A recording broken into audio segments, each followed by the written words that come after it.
Tonight, high-level politicking in the All Progressives Congress as Yobe State Governor Maimala Buni prepares to return as chairman. Party says Buni is still in charge of affairs. Senate raises concern over the proceeds of crime bill, rescinds decision on its passage, refers bill to Senate committees on judiciary and anti-corruption for more legislative scrutiny. For the 8th day, women groups lay siege on the National Assembly, say they will not back down on their demands for passage of the 5 gender-based bills. A Mariupol deputy mayor says Russian troops are holding 400 people, including doctors and patients, like hostages inside a hospital in the besieged city. Plus, more from our London studios and around the world in 5. On business news tonight, Nigeria's headline inflation rises to 15.70% in February, NBS attributed to fuel scarcity across the country. On sports news tonight, the Court of Arbitration for Sports upholds a ban imposed on Russian teams appearing in UEFA competitions following the invasion of Ukraine. And from Abuja, bandits kill 7 security operatives in Magama local government area of Niger State, one of them a divisional police officer. Politics takes center stage today as the main political parties and major actors continue to strategize in the bid to outmaneuver their rivals ahead of the 2023 general elections. But let's begin with the seeming intrigue in the ruling All Progressives Congress, which appears to assume different shades by the day, with the secretaries of the party's caretaker committee today making an appearance at the party's national headquarters. Earlier, the CECPC secretary, John Akpano-Adehe, issued a statement explaining that Governor Maimala Buni is still in charge of the party, a situation that further casts a shadow over the direction of the party. Our correspondent, Dele Omoyeni, reports.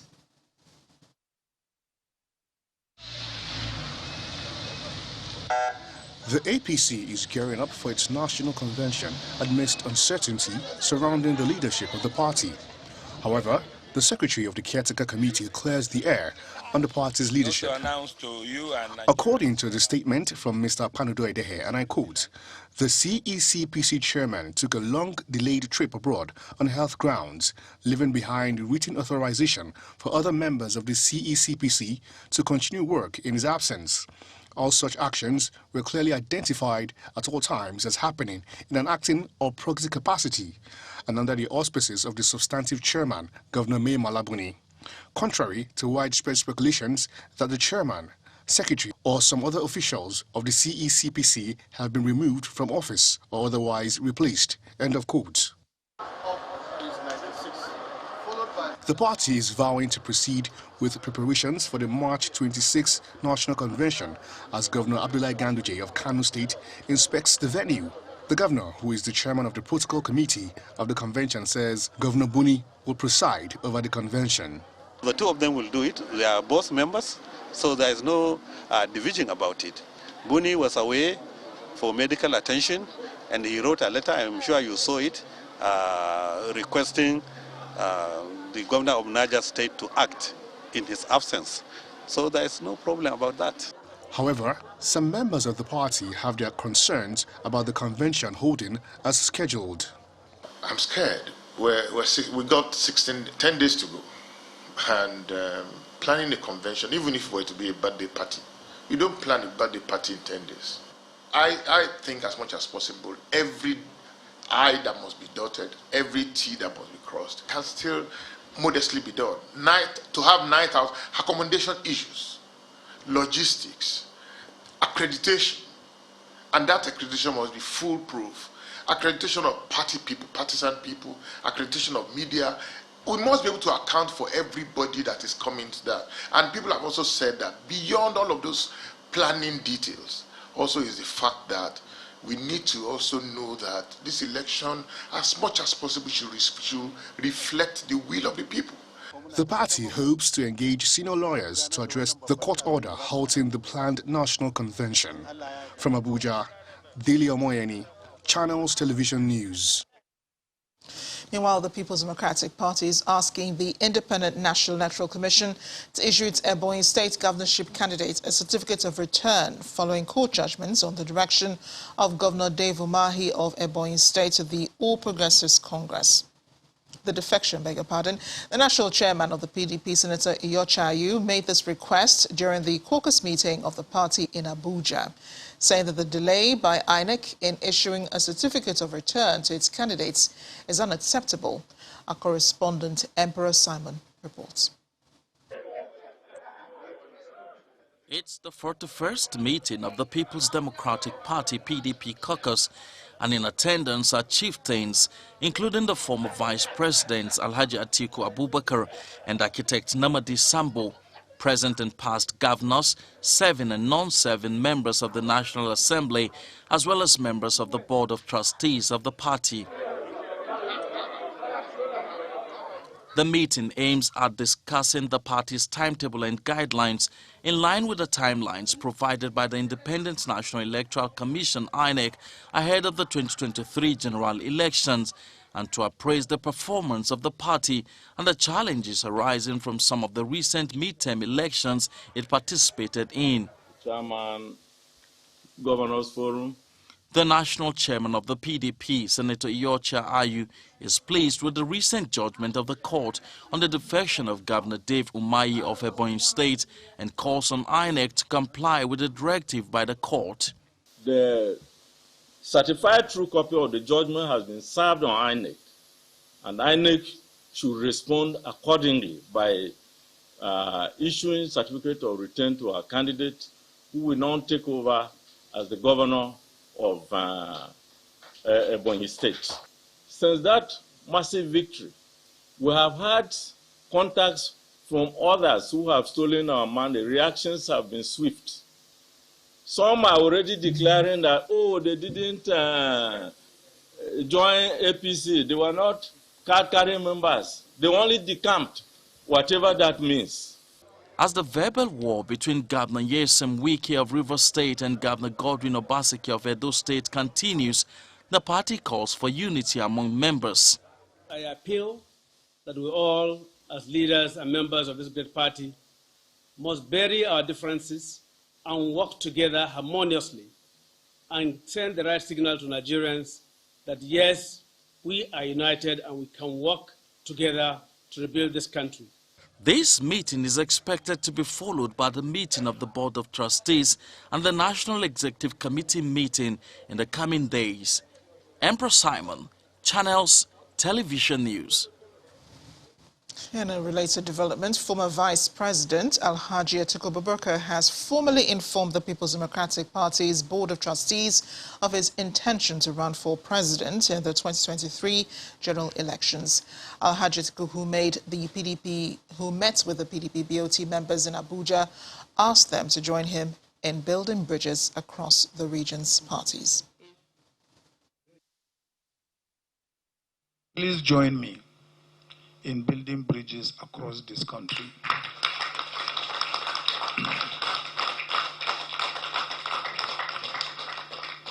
So that every part of this country will have a sense of belonging. Leaders, elders, wise men of this our great party, I now wish to call on you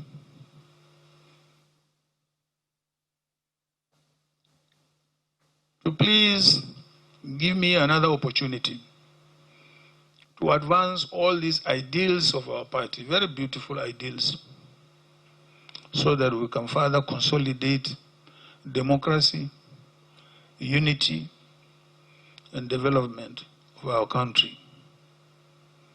I cannot thank you enough for coming and for staying in this warm room.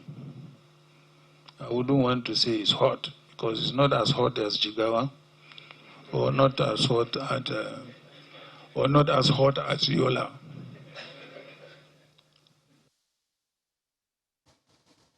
Away from politics, but staying with governance after 4 days of rest, women protesting at the gates of the National Assembly today resumed their action, vowing to continue picketing the complex until the 5 gender bills rejected by the federal lawmakers are revisited.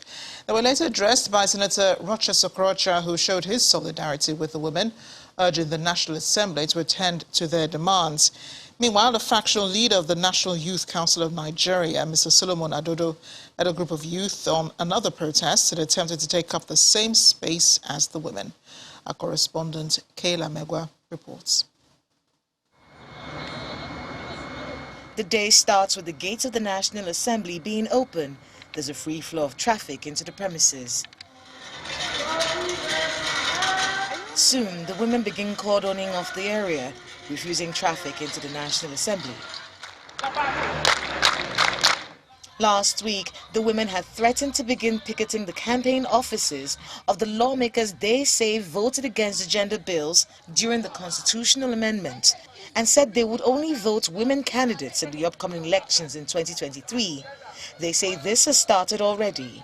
We're aware about like 3 or 4 states they've started, but there's going to be a full-blown lobbying at their campaign offices, constituency, visit to them. We're going to be sending them letters, official letters. We're going to be sending them text messages so that they would know that this is a very important thing.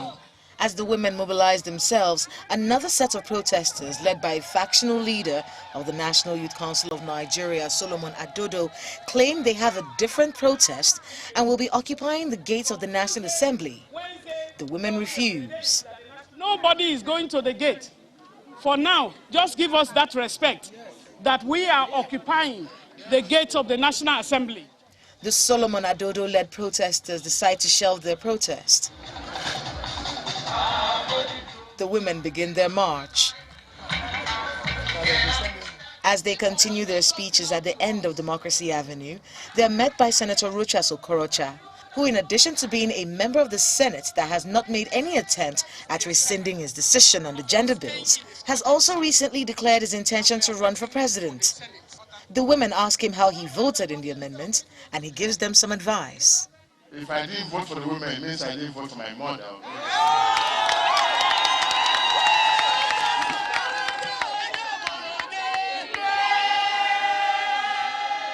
But I have this word of advice for you, women. It's not that the men are too powerful for you. It's that you have refused to come together as women to speak one voice. We are here now. And now that you have started, you can decide the next election. Lots of advice for the women as they carry out their march here at the gates of the National Assembly. They've been urged to speak with one voice and get ready to change the elections come 2023. The demands that these women are making to the National Assembly have not been met yet, and this is another day of protest. But they said they will not relent, despite the fact that there are rumors out there that they may not actually get what it is that they are protesting for. But they said they will continue this march every single day until they get their demands. From the gates of the National Assembly, Kayla Megwa, Channels Television News. In part 2 after the break, House of Representatives to probe operations of National Nigeria Railway Corporation, plus terrorists kill DPO, 2 officers and 4 vigilante in a gun battle in Magama local government area of Niger State. Please stay with us.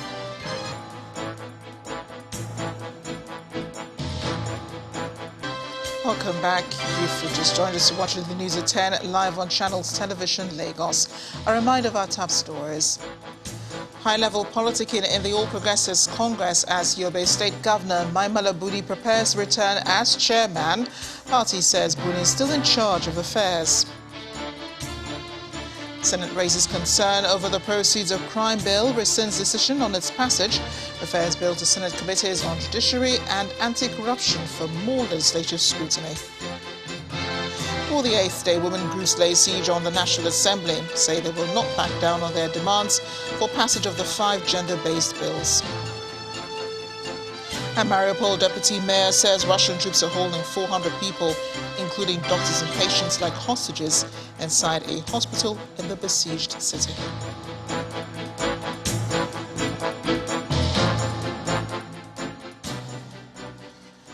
We continue at the National Assembly, where the senators moved to re-amend the Proceeds of Crime Recovery and Management Bill, which had passed on March 9th, 2022. The decision to re-amend the bill follows the consideration of a motion for recommittal sponsored by the Senate leader, Yahya Abdullahi.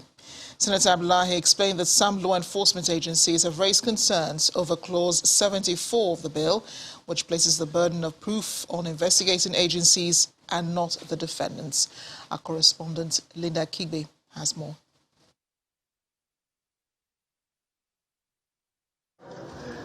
It's the first legislative session for the week, and the attention of the Senate is on a legislation it passed on March 9th this year, titled the Proceeds of Crime Recovery and Management Bill. The Proceeds of Crime Bill seeks to provide for the restraint, seizure, confiscation and forfeiture of properties derived from unlawful activities.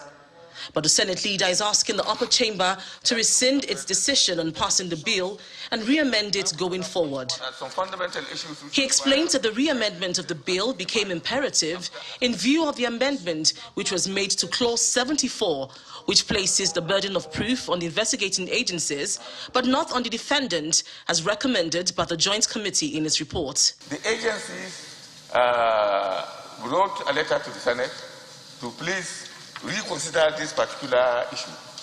The agencies and their lawyers, came up with conflicting arguments that if the bill is to be passed, if we passed it, then the entire import of that bill as a whole has been lost, because it will completely hamstring those agencies from getting any property out. And they cited cases like the money that was discovered in an apartment in Lagos, and some properties that were being sequestered, and some of the legal issues. There were presentations again after we passed the Process of Crime Bill last week from the agencies and from some legal luminaries that the essence of the bill, that piece of legislation, is for those who acquired the properties to be able to defend themselves.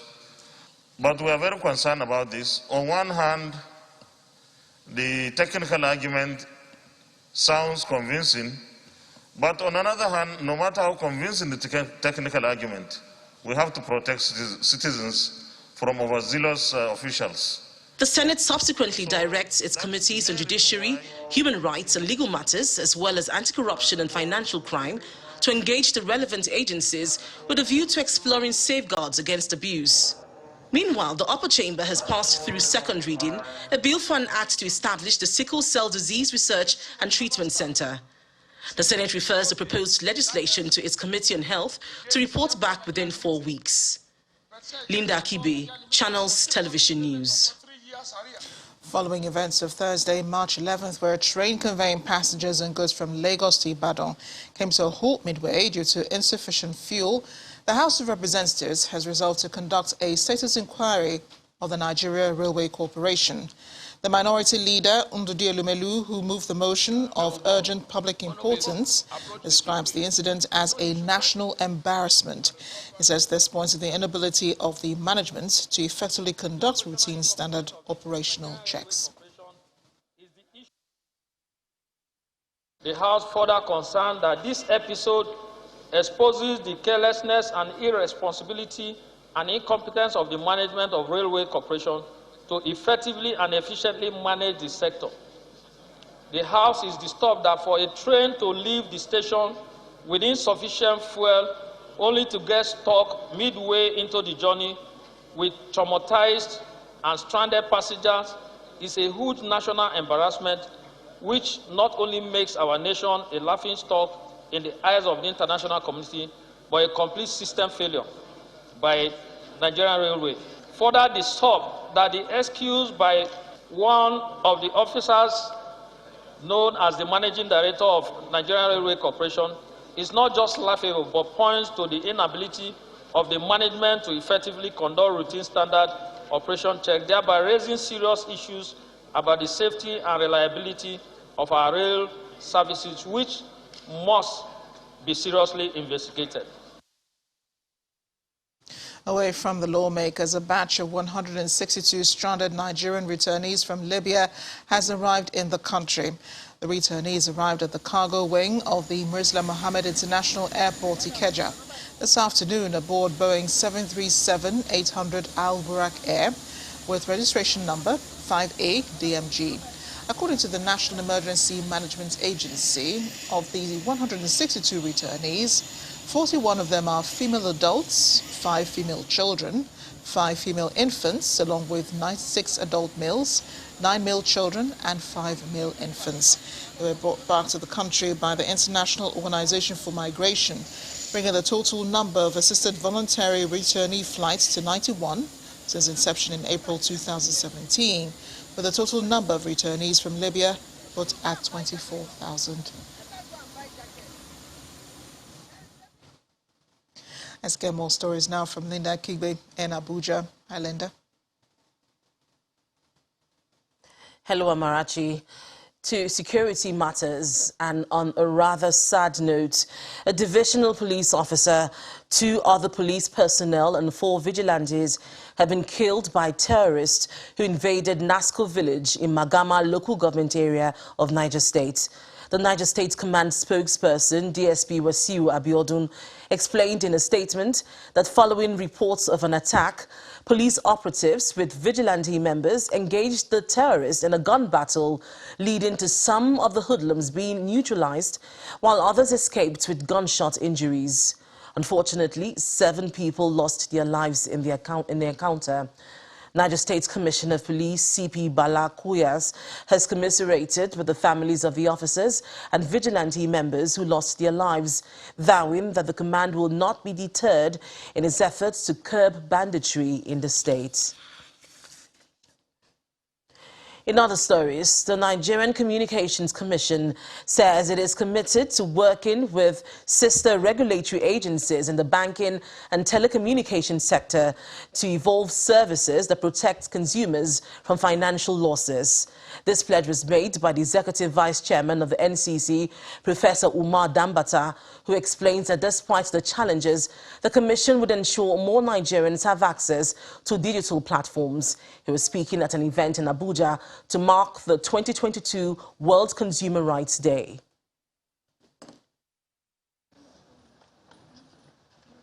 The World Consumer Rights Day is an integral part of activities of the Nigerian Communications Commission aimed at protecting, informing and educating the telecommunication consumers. A round of applause for the EVC as it comes. The theme of this year's celebration is Fair Digital Finance, and as a regulator of a key industry, the Commission takes cognizance of the changing trends in technology and advocates for a collective effort to ensure fair services for consumers. These challenges of adapting to digital platforms for transactions are further worsened by unscrupulous people that exploit consumer vulnerabilities for illicit gains. All stakeholders have the responsibility to protect consumers against losses on account of their adopting digital platforms. They should enjoy the protection as obtained on legacy platforms. The Federal Competition and Consumer Protection Commission is the apex consumer protection agency responsible for protecting market competition and promoting consumer protection. It is for this reason that they join in the celebration by warning against online loan companies. The landscape is different, and so that's something. The next level is for us to strengthen our enforcement capabilities, go to the places where it affects them most, reach to them in the app stores, that's Play Store and App Store, and then hit their bank accounts. At the end of the day, we want them in business, but we want only the ethical ones who are willing to play by the rules. I mean, we executed a search and seizure warrant on some last week. We issued orders against Google and Apple to take some down from the stores so that people don't have access to that. We issued orders against some banks with accounts where they're receiving that money into. So we are working on it.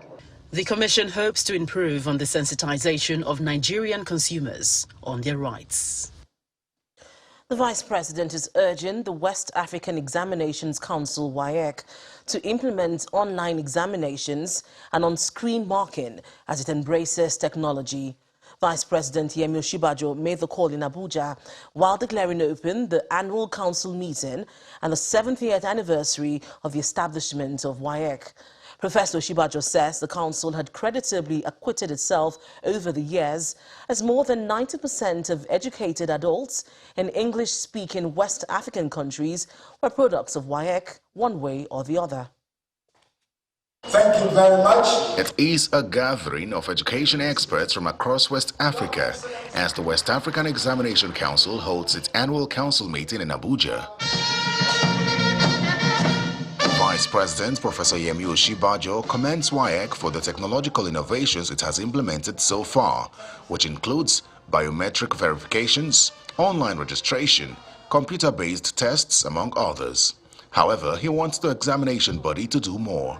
We can and must go further. A key aspect of technological advancement in examinations that WAEC must commit to implementing is the online examinations, which speaks to exams conducted remotely on a computer with high-speed internet. Of course, the issue here, obviously, is the infrastructure that's required for that. High-speed internet, of course, means that we must have digital infrastructure that is able to carry this type, the type of innovation that we're talking about, which is the business of government and the private sector. The increase in cases of examination malpractice is one issue that dominates conversation here, and the regional exam body needs to address this challenge. I wish to express my deep displeasure over the endemic phenomenon of examination malpractice, which has continued to pervade all sectors of the education system. I strongly appeal not only to the Council but to all stakeholders to embark on concerted efforts to stop this vice. The first menace of irregularities in public examinations is a source of worry for stakeholders in education and a thorn in the flesh of examining bodies in our subject. In the period under review, various forms of malpractice were recorded in the Council's examinations across the sub-region. Mostly this happening were the confirmed cases of fraudulence in Ghana, which forced the Council to reschedule some papers that were suspected to have been compromised. A former commissioner for education in Edo State, Professor Ngozi Osarere, wants the body to work towards ensuring the credibility of results. The selection process and the appointing process has to be looked at because the logistics and distribution of question papers and answer scripts is directly under the purview of the supervisor, and it creates problems if we don't make effort to select the right people to be our supervisors. The event climaxes with the presentation of awards to students who performed excellently in the 2021 West African Senior School Certificate Examination. Still ahead on the news at 10, Nigeria headline inflation rises to 15.70% in February following fuel scarcity across the country. That's on Business News. Please stay with us. And welcome back to the news at 10, coming to you live from Abuja. Kogi State government is asking parents and guardians in the habit of abusing minors to stop or face the full weight of the law. The State Commissioner for Women Affairs gave the warning in Lokoja, the state capital, while giving updates on the case of a victim, Matthew Ewongulu, who was abused by his stepmother. The government says it will not tolerate child abuse in the state. It's a clear day at the Nigeria Police Hospital in Lokoja. However, right inside the facility, there's a patient who is in distress. This little boy, Matthew Ewongolu, is a victim of child abuse. The 9-year-old Matthew lies down bruised, hoping to get some treatment from his injuries. He has suffered some form of maltreatment from his stepmother, Mrs. Elizabeth Abu, who is presently married to his father, who is a military personnel. The Kogi State Commissioner for Women Affairs gives an insight into the situation. How can your son be with your wife. For the fact that the mother is not there doesn't mean that you should just neglect your boy. You have to know, the wife's supposed to update you. Why didn't it happen to our own children? Which shows the man is weak. He's not responsible. And maybe, I don't know, but the man is weak. The government will treat him and make sure that he's doing well. And if the mother can take care of him, the government will take the child back to the mother so that he can be able to go to school. The suspect, Matthew's stepmother, however, got arrested and has been handed over to the police. The police public relations officer, Kogi State Police Command, says investigations are ongoing and concerned individuals are determined to follow up the case. When the police got the information, they sworn into action, and the woman has been arrested, and she's currently undergoing interrogation. The Commissioner of Police, Kogi State Police Command, has already directed the Deputy Commissioner of Police in charge of criminal investigation to commence investigation. The suspect narrates her ordeal and blames the child for misbehaving. So that fateful day, I went to the church. When I come back, I noticed these children tell me that Matthew did not come back with book. Then I called him inside, he ran away. And I hold him and bring him inside. I said, Matthew, where did you keep your books? Matthew said, Mommy, that you don't know. He said, you don't know where he keep the book. I said, so you don't know where he keep it? That's when I carry this television cable wire and I heard his hand. And I was flogging him. So when I flogged him, that's when he got that injured. For now, little Matthew is in pains, but it's expected that with the help of the Kogi state government ordering that he be moved to the state specialist hospital, the child will receive adequate care and heal from his injuries. And that's all from Abuja. Back to you, Amarachi. Thanks a lot, Linda. And a resident nurse at the Lekki-based Dowen College, Omobola Kayode, has testified before the coroner inquiring into the controversial death of Sylvester Oromoni. The nurse, who said she was trained in Ukraine, started working at the school in November 2021, a few days before the death of the 12-year-old student. According to her, on November 22nd, 2021, Sylvester came into the school clinic in the company of a friend and complained of thigh pain. Based on the complaint, the nurse said she was instructed by the school doctor to massage the area and administer a painkiller. Later in the evening of the same day, she went to his hostel, where she once again massaged the thigh. She said the following day she met the boy in the sick bay and helped prepare him for his uncle who came to pick him up from the school.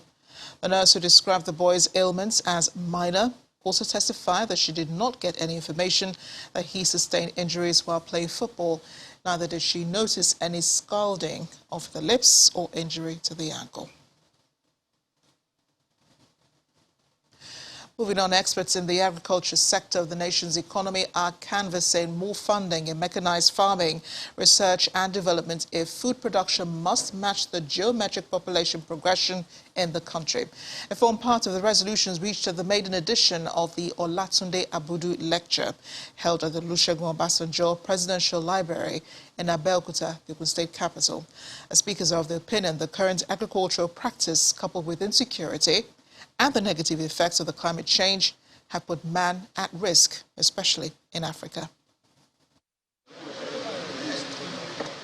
It's the annual lecture in honor of an illustrious son of Egba land in Ogun State, southwest Nigeria, and the chief promoter of the Egba Science Education Foundation, Chief Olatunde Abudu.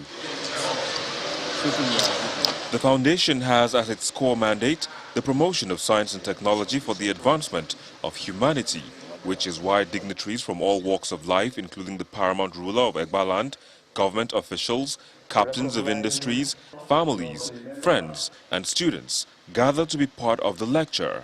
We are harvesting our wheat now.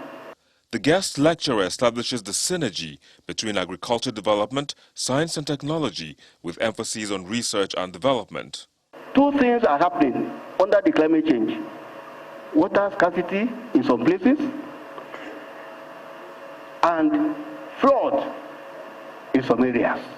If we are not proactive in agriculture, in time we come, we are still crying now. Say rice is 30,000 per bag. If drastic measures are not taken, you will buy that bag of rice for 50,000. A professor in the Faculty of Mechanical Engineering of the Federal University of Agriculture, Abeokuta, highlights key roles to leverage on for food security. We are all aware that modern agriculture thrives better because of this area. If you start from clearing, tilling, ridges and heap makings, and seed planting, all these things are done mechanically in modern day agriculture, and this has helped productivity and efficiency in our agricultural sector. The state governor, Dr. Abiodun, who is represented by his chief of staff, reiterates the commitment of the state government in promoting development in all areas. We will continue to support and deepen access to education, and that's why we focus on education and agriculture in particular. We are providing opportunities to our youth to go into agriculture, providing them land, helping them to clear the land, and putting them on Aquaboras program. Remotely. The event is rounded off with a tour of exhibition stands where scientific and mechanical innovations by students and institutions were on display. To some more politics, the Kaduna state government has directed all political appointees and public servants aspiring to political offices in the 2023 general elections to resign on or before March 31st, 2022. The directive is contained in a statement issued by the Secretary to the State Government, Balarabe Abbas, who explained that this is in conformity with the 2022 Electoral Act recently signed by the President. The 2022 Electoral Act categorically specifies such officers should resign from office 30 days before the party primaries for the post for which they're aspiring. Business news now. Here's Teniola Shobowale.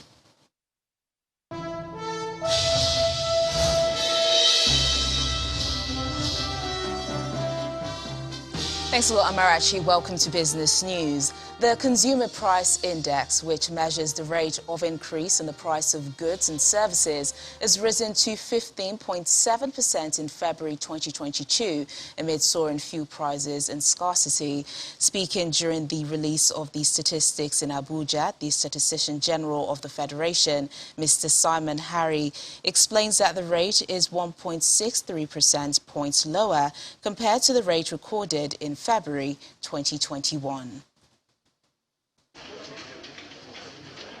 One more time, the conference room of the National Bureau of Statistics comes alive as officials converge to intimate Nigerians on the latest consumer price index for February. While headline inflation is pegged at 15.7% in February, food inflation came to 17.1%, with Kogi, Enugu and Kwara states leading the pack, while Sokoto State is the least at 13%. Before the government can adjust the salaries and wages of its workers, the National Bureau of Statistics is usually contacted to provide the necessary guidance as far as the adjustment is concerned. And so in doing that, it is the consumer price index that we usually use to carry out some permutations from the base year to the current year for us to be able to arrive at the realistic figure of the current year. And then comes in the presentation of trade statistics. Top 5 export trading countries include India, Spain, France, Netherlands and Indonesia, while the bulk of imports came from China, Belgium, India, the Netherlands and the United States of America. International trade statistics are important indicators that enable countries to compare multilateral and as well as bilateral negotiations within the framework of common commercial policy and evaluate progress in regional markets. Both the inflation figures as well as the trade statistics are to provide a sense of direction for policymakers towards implementing policies that would help improve the nation's economy. Two international oil companies, Shell plc and Eni, have declared force majeure on key oil flows from Nigeria. Shell's measure, which has been in place since March the 3rd due to a decline in flows to the export terminal, applies to its Bonny export program, while Eni's measure, which applies to brass crude cargoes, follows a pipeline blast in Bayelsa State. The developments, which comes amid concerns over the global impact of Russia's invasion of Ukraine, could deal a major blow to Nigeria, which plans to export 1.5 million barrels per day of crude oil this month. The equities market continued its bearish trajectory in today's trading session amid profit taken by investors. Ini John Mekwa tells us more.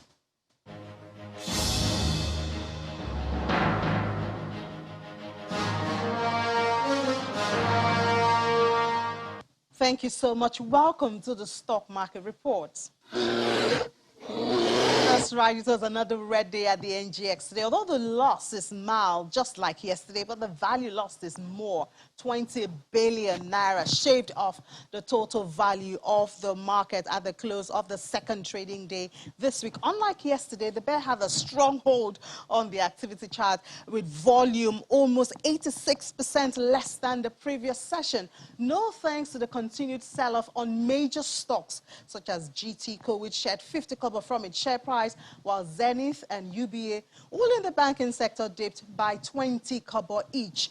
With the loss, the banking counter could not escape the grip of the bear. For oil and gas, 30 kobo loss from the price of Seplat was a major factor. Little wonder, though, that top trades were Tier 1 lenders, the most active stocks for the day.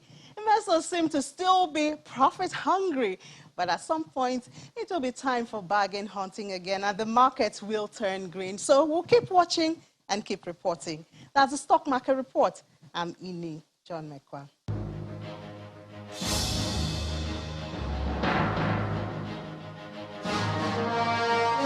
And that's business news tonight. It's back to Amarachi for the rest of the news at 10. Thanks a lot, Tenyola. A 15-year-old nanny is among over 30 suspects that have been paraded by the police in Lagos. The suspect, Chiamaka Odo, narrates how actions by her alleged members of her occultic group led to the death of a 10-month-old baby in her custody. Speaking of some of the successes made across the state in the last 6 weeks, the police public relations officer, Adekunle Ajishebutu, explains that all cases will be treated with utmost professionalism and charged accordingly. It's the first in a routine, the parade of suspects arrested by the Lagos State Police Command in the last 6 weeks. 4 of the suspects are female. Blessing Gabriel was allegedly arrested in Satellite Town area with a miniature English pistol concealed in her bag. Another is in custody over illicit drug sale. 60 murder suspects were arraigned in court during the period covered by this brief. 12 suspects were arraigned for rape and defilement. 27 arms, 83 ammunition, and 10 other dangerous weapons were recovered. Each investigations are at advanced stage. These recent cases too will soon be charged to court. 2 others, Oluwatoyin Joshua and Chiamaka Odo, were alleged of murder. Chiamaka claims she killed baby Jaden Osokolo spiritually, but manifested in the physical. There is the one of my friend called Abere. So when we are doing break time, so she give me biscuits and sweets. In the night, I find myself in one place. So they welcome me. So when I'm coming to this Lagos, they told me what did I said that I want to come this Lagos to do nanny. Saturday night, they asked me that they want the baby I'll come to carry. I said no, that I will not bring the baby. They said if I don't bring the baby, they will strangle me. I begged them. They didn't agree so they give me bath. Said that I should call that baby 4 times, the name 4 times. So when I called the baby 4 times, the bath turned to blood. And I tell him that the day that I should give you 2,000 naira, I should hold 1,000 naira. That one answer is a lie. All the money is this. When I said no. Later, he now went to go and take broken ties. And I'm not inside and go and take all this kitchen knife, all this small knife that I want to use and escape myself. If you see knife, you will be scared. He now knock me and ties on my head. All the mark is there. And I stab him with the knife. Other recorded cases border on armed robbery, cultism, kidnapping, car theft, telecoms mast vandalization, and unlawful possession of firearms. Beyond our shores now, at least 400 people are being held hostage inside a hospital by Russian forces in the Ukrainian city of Mariupol. Ukrainian authorities say among them are doctors and patients alike. It comes as Russia bans the U.S. president and some members of the Biden administration from entering Russia. It said more people will be added to the list. Simon Pusey has more on the Russian invasion of Ukraine in Around the World in 5. Good evening and welcome to the Channel Studios here in London with your international news around the world in 5. After 19 days of the invasion, it's finally happened. Today, the capital came under attack for the first time. This, an apartment block in Kiev, hit by a rocket that killed 2 people. Others lucky to survive. A metro station was also hit, and it's thought the bombardment will probably intensify. So the city's mayor has from tonight ordered another curfew. Vitaly Klitschko saying people can now only move around the city if they're travelling to a bomb shelter. We will defend our city. It's our homes. We never think to leave. It's our homes. We defend our children, family, our buildings, our city, and our future of Ukraine. Ukrainian President Volodymyr Zelensky has called on Russian soldiers to surrender. In his nightly TV address, he said Russian forces had suffered worse losses during their invasion of his country than in the Chechnya conflict. He said they had already begun to understand that they would not achieve anything by war. I know that you want to survive, he said, adding that those who surrendered would be treated as people decently. The European Union has unveiled its 4th set of sanctions against Russia, aimed at crippling its ability to finance the invasion. It's targeting luxury goods exports as well as investments in Russia's energy sector. More oligarchs and people who spread so-called disinformation will be added to the list, including Chelsea Football Club owner Roman Abramovich. There will also be a ban on exporting luxury goods, such as expensive cars and jewellery, to Russia. That's the strongest package of sanctions ever adopted by the European Union in its history. That's a historical decision. You will have more than 600 Russian people targeted. A Russian journalist who burst onto a live TV news programme in protest against the war, here seen with her lawyer, has appeared in court. Marina Ovsyannikova, an editor at state-controlled Channel 1, was detained after she ran onto the set on Monday holding an anti-war sign that read, "No war, stop the war, don't believe the propaganda, they are lying to you here." In a video recorded before the incident, she described herself as a Channel 1 employee and said she was ashamed to have worked for years spreading Kremlin propaganda. She faces up to 10 years in jail. And ordinary Russians are still being arrested in their thousands for protesting too.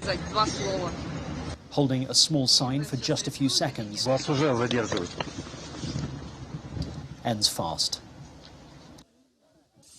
In other news, Somalia has appealed for international help to feed about 6.9 million people facing severe food and water shortages.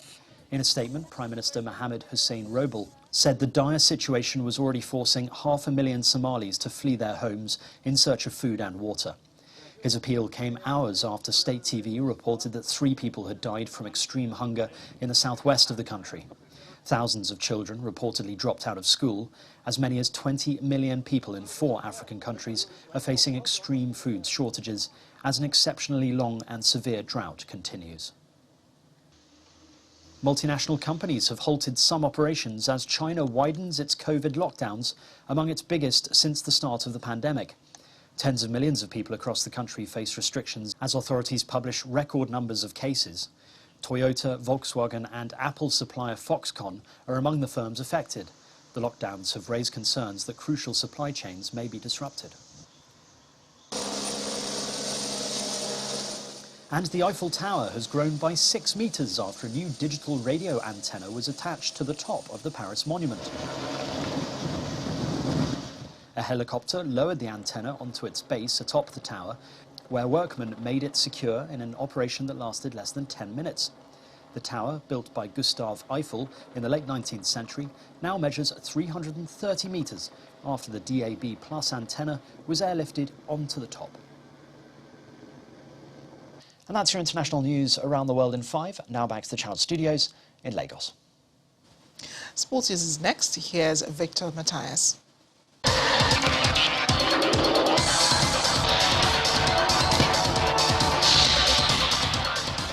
Thank you, Amarachi, and welcome to Sports News. The Court of Arbitration for Sport has upheld a ban imposed on Russian teams appearing in UEFA competitions following the invasion of Ukraine. The decision means Spartak Moscow are banned from the Europa League and Russia's women's team are banned from the Euro 2022 tournament in England this summer. Sports Top Court said it was likely to make a decision at the end of this week on the Football Union of Russia's bid to overturn FIFA's decision to throw Russia out of the playoffs for the 2022 World Cup. And Chelsea have withdrawn their request to play Saturday's FA Cup quarter-final against Middlesbrough behind closed doors after widespread criticism. Chelsea originally released a statement arguing their game should be behind closed doors because they only sold 650 tickets out of their initial away allocation of 4,620 for the game at the Riverside, meaning they were at a sporting disadvantage. Middlesbrough called the request bizarre and without any merit whatsoever, and the UK government said they saw no reason why the match should be played without fans.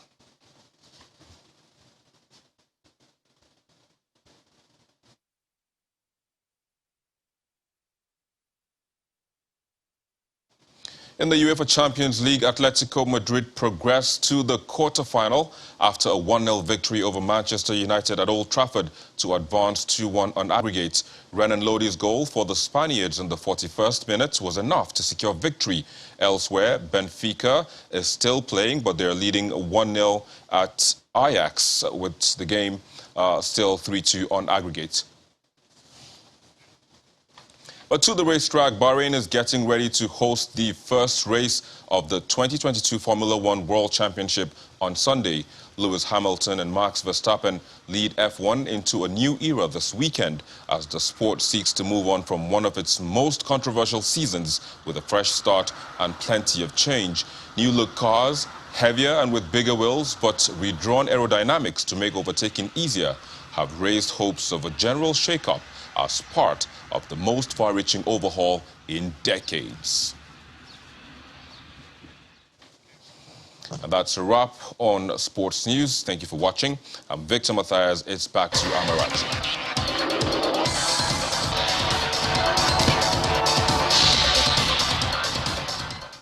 Thanks, Victor. And the main news again.